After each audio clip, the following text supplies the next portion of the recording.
decisions be like, really, are we really giving guidance to any county in the region? So me, I would think Nadwaro Nigini would be approached more soberly. And I wanted the governor to sit down with his deputy. Mondogilos Gini or Mama Kare. Why not? You know, in Matimare Cleophas. In Yanking Amaduum, you've seen a lot. You don't know Gongero Moro. Niki tuono nyathigi moro titimo marach nikech nyathino pod bro chamo. To into kaka nyathi tuoni, you should not worry nikech niso chamo. That thing has got a very deep meaning. You understand? Kibe idwa bedo peti ni idwa donjori gik makoko gi. Aranen sani governor rengo go oduol no giso waste time margi marom nade. It's too much time.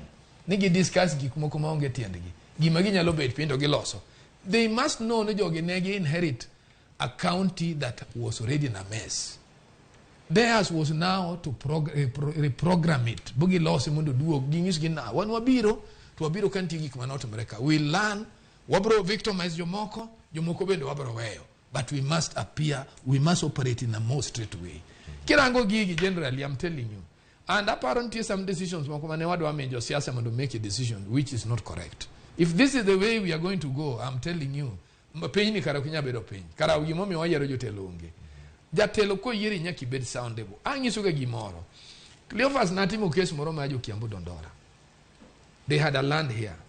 And Matthew Gaimuli was the AG. Angaine was the minister then.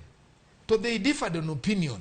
Ka Matthew Gaimuli wachonu lono or belong to Dondora Housing. Dondora Housing negin group mano work from Kiambu Dondora. To Angaine nyisi as a minister, adwanu mondere think on your decision.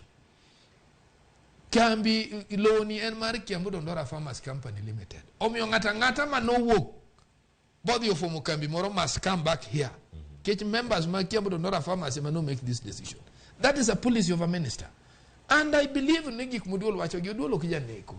And all my Gikmanano charges Kakami wacho no dual no quire reports from a department. Really, I don't think unless it's just an Arab stamp person, unless you dual no Makiagi Manetimo. And I think then we should not even vote deputy. Yes.